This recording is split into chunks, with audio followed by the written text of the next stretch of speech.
Welcome into the 1-1 Cleveland Browns report. The Browns blew it. There's no other way to put it.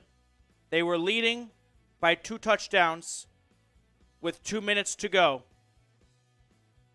And 2 touchdowns and an onside kick later and 2 successful PATs, the Jets win 31-30. I don't have words of encouragement or wisdom right now. Same shit. Factory of sadness. Jacoby Brissett ended the game with an interception. I'm not even super pissed about that. You had to push the ball down the field, try and get Cade York into the field goal range. Nick Chubb was brilliant on the ground, 3 touchdowns. Looking back, he probably should have gone the Todd Gurley route. Go down at the 1, run the clock out. But I don't know, guys. I don't have answers right now. This was inexcusable. The Browns are rolling with Jacoby Brissett for 11 games until Deshaun Watson can play. You need to steal as many games as possible. And then you need to win the games you have to win. This fell in that latter category. You had to beat the Jets. You had to beat the Jets at home, and you had to beat the Jets when you're leading by 2 touchdowns with 2 minutes left. You had to. It's just inexcusable. The defense collapsed at the end. And last week we saw that same thing happen in the fourth quarter. Right? Where Robbie Anderson went 75 yards to the house. It's week 1. It's okay. Blown coverage. They'll figure it out. Nope. Same thing this week. Corey Davis. Wide open. I don't know if you want to start finger pointing at Joe Woods as the zone defense of his in the second half was being carved up by a 50-year-old man in number 19 named Joe Flacco, by a rookie wide receiver, or if you want to point fingers at the DBs. Martin Emerson. Got to rewatch the tape. Looks like he was the guilty party, though, at the very end. On Corey, and then again, it's the zone defense towards the end zone. Just kind of raw analysis here without going back and watching the tape.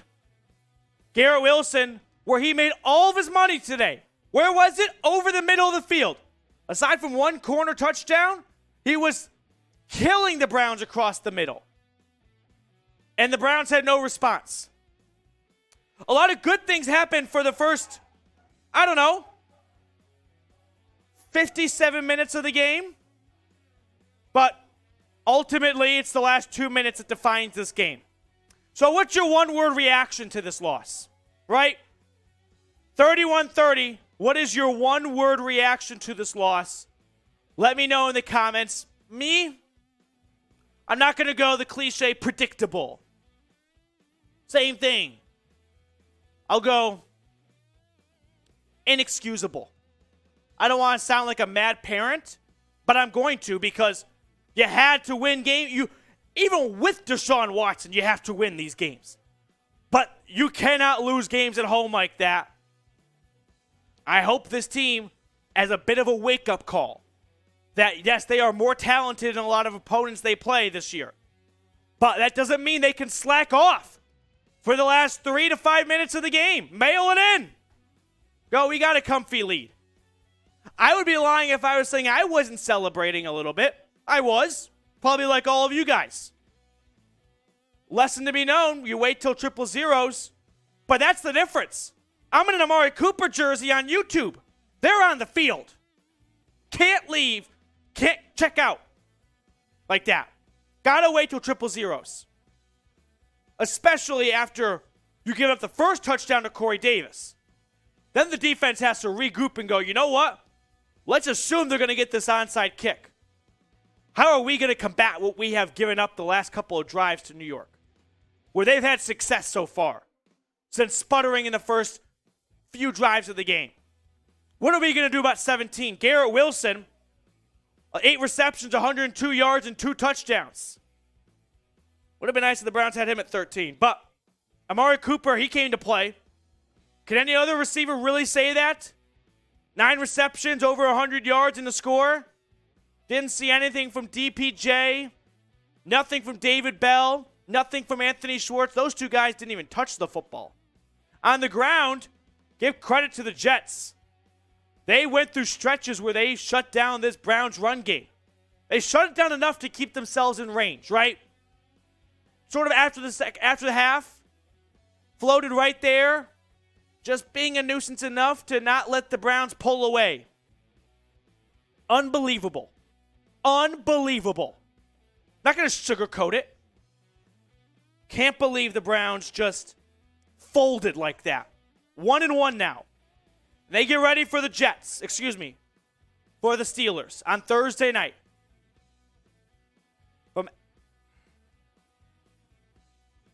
The dog pound's got to be rocking. No other way.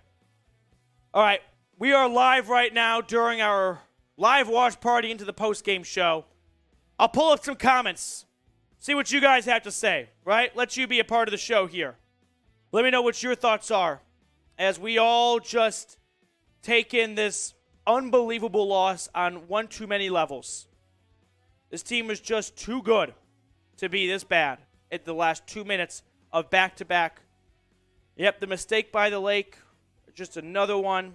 I mean, we're all feeling the same way here. I didn't think Grant Delpit played all that fantastic. Just kind of going through the defense. Let's talk about Jadeveon Clowney. Let me see if I have an update. He left the game in the second half with an ankle injury. If you're looking for some positive news, the Ravens blew their lead. So keeps the AFC North in striking distance, but this is going to suck. Right? That's how it's going to be. But yeah, Jadeveon Clowney left with an ankle injury, kind of came down on it awkwardly or was chasing after Flacco. He's known to have injuries flare up. I don't think this is completely out of the ordinary. I don't know what his status is going forward. I hope he's okay. If I had to really bring this thing down in a couple of quick bullet point thoughts here, well, first let me see what else you guys have here. Simply put, good teams find a way to win, but bad teams find a way to lose. I don't disagree with that. I mean, yeah, let's talk about this really quickly for a second. He's done at punt returns. 2 fumbles in 2 weeks. He's done, right? Can we all agree? I think Jerome Ford should get that spot. I've liked what I've seen on him on kick returns. It's not apples to apples, but it's close enough. Stop it. The experiment's over. I'll even say I was wrong on that. I mean, special teams being punked on all day. Mike Prefer, he got worked.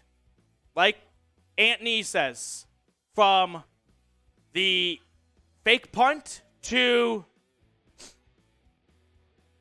the missed extra point. Sorry, I was watching the Ravens lose on a Hail Mary there. Rashad Bateman, suck it. All across the board, the Browns just in the last 2 minutes. I agree. I share so many of your thoughts right now of what are we doing for how good this team is. HNT. Are we going to say something about that missed extra point? Yeah. Here's probably the Cliff Notes. Cade York missed an extra point. I'm not going to throw 3 under the bus here. We're not going to do that here. Not going to be those fans that lift him up after a 58-yarder and tear him down just 1 week later. I won't go there. Okay? And then as for Nick Chubb at the end, I was like you all celebrating most likely. I mean, be honest. Let me know in the chat if you had the awareness to go pull a Todd Gurley, go down before the goal line, and run the clock out. I figured touchdown here seals it anyway. I was dancing, having a party on the channel. And then Joe Woods' just inability to adjust as the game progresses. This kind of stems from last year and into this year. 30 points, 31 points from Joe Flacco. They scored 1 touchdown last week. They put up 31 today. You just can't have it. You just can't have it. I don't know what other way to put it with you guys. It is just inexcusable, right? I mean, I keep saying that word, but that word just continues to feel more and more correct for the mood of this game and how things went. Now, really quickly, our sportsbook partner, as I try and not cry during this ad read, chatsports.com/bet. Promo code Browns125. Don't bet on the Browns right now. They have to earn our trust again. Bet on another team. I bet on the Lions this week. I think they covered. So, there we go. But, this sucks. This sucks. But hey, it's a long season. Let's try to end the video on a morale-raising point. It's a long season. The Browns will get ready for the Steelers. Let me see how that game ended with the Patriots. I'm watching live time right here, so just keep that in mind for everyone. Patriots won 17-14. That's what I thought. Both teams coming off a loss. Both teams are going to be hungry for a win. F Pitt. F the Steelers. Let's go 2-1. You know? This was a slap in the face. I'd rather have in week 2 than in week 16. If that's the spin zone you want to go with, ride with me on it. There's not a single team that wins the Super Bowl that doesn't come over some hurdles. As I pivot all the way over here. The Rams last year. Remember when they got punched in the face by the Titans at home on Sunday Night Football? They lost 3 in a row. I mean,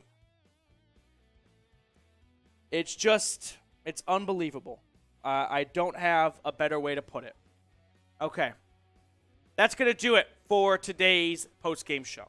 I appreciate all of you guys for tuning in and just marinating in this ugly loss, this brown stain, and not that kind of brown. A game you had to win. Didn't have to win. You won. Just don't blow it.